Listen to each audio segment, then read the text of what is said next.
Hi friends, welcome to my channel. ಶೇಂಗಾ ಚಟ್ನಿ ಮಾಡುವುದು ಹೇಗೆ ಅಂತ ನೋಡೋಣ ಬನ್ನಿ. ನನ್ನ ಚಾನಲ್ಲಿಗೆ ಸಬ್ಸ್ಕ್ರೈಬ್ ಆಗಿ, ಶೇರ್ ಮಾಡಿ, ಸಪೋರ್ಟ್ ಮಾಡಿ, ನಿಮ್ಮ ಫ್ರೆಂಡ್ಸು ಶೇರ್ ಮಾಡಿ ಪ್ಲೀಸ್. ಒಂದು ಪಾತ್ರೆಗೆ 100 ಗ್ರಾಂ ಶೇಂಗಾವನ್ನು ಹಾಕಿಕೊಳ್ಳಬೇಕು. ಇದನ್ನು ಸಣ್ಣ ಉರಿಯಲ್ಲಿ ಇದು ಒಂದು ಸ್ವಲ್ಪ ಬಿಸ್ಕೆಟ್ ಕಲರ್ ಬರುವವರೆಗೆ ಚೆನ್ನಾಗಿ ಹುರಿದುಕೊಳ್ಳಬೇಕು. ಇದು ಸ್ವಲ್ಪ ಬಿಸ್ಕೆಟ್ ಕಲರ್ ಬರುವ ತನಕ ಹುರಿದುಕೊಳ್ಳಿ. ಒಂದು ಪಾತ್ರೆಗೆ 1 ಟೇಬಲ್ ಸ್ಪೂನ್ ಎಣ್ಣೆಯನ್ನು ಹಾಕಿಕೊಳ್ಳಬೇಕು.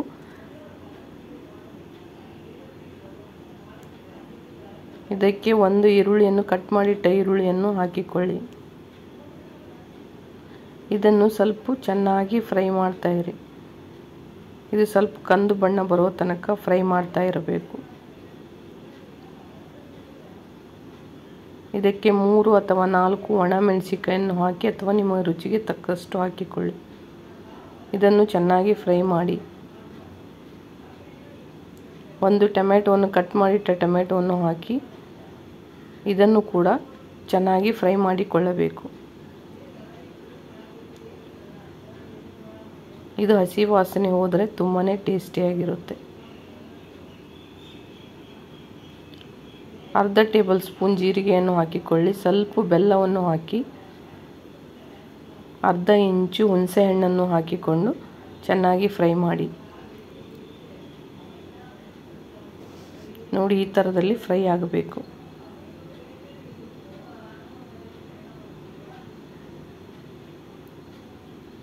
ಹೀಗೆ ಫ್ರೈ ಮಾಡಿ. ಇದಕ್ಕೆ ಕೊತ್ತಂಬರಿ ಸೊಪ್ಪು ಹಾಗೂ ಕರಿಬೇವಿನ ಸೊಪ್ಪನ್ನು ಹಾಕಿ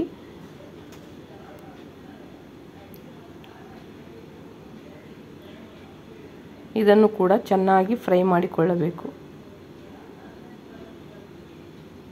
ನೋಡಿ, ಈ ಥರದಲ್ಲಿ ಇವಾಗ ಫ್ರೈ ಆಗಿದೆ.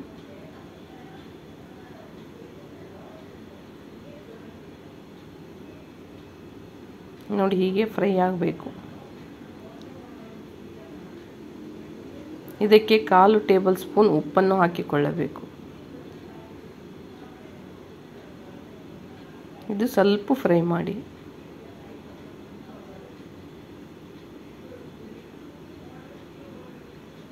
ನೋಡಿ, ಹೀಗೆ ಫ್ರೈ ಮಾಡ್ತಾ ಇರಬೇಕು. 2 ಬೆಳ್ಳುಳ್ಳಿ ಪೀಸನ್ನು ಹಾಕಿ ಮಿಕ್ಸಿ ಜಾರಿಗೆ ಹುರಿದಿಟ್ಟುಕೊಂಡ ಶೇಂಗಾ ಬೀಜವನ್ನು ಹಾಕಿಕೊಳ್ಳಬೇಕು. ಆಮೇಲೆ ನಾವು ಫ್ರೈ ಮಾಡಿಟ್ಟುಕೊಂಡ ಮಸಾಲವನ್ನು ಮಿಕ್ಸಿ ಜಾರಿಗೆ ಹಾಕಿಕೊಳ್ಳಬೇಕು. ಇದನ್ನು ನುಣ್ಣಗೆ ರುಬ್ಬಿಕೊಳ್ಳಿ. ಇವಾಗ ಶೇಂಗಾ ಚಟ್ನಿ ರೆಡಿ. ಇದು ಚಪಾತಿ, ರೋಟಿ, ಪೂರಿ, ರೈಸ್ಗೆ ತುಂಬಾ ಟೇಸ್ಟಿಯಾಗಿರುತ್ತೆ. Thank you and subscribe please friends.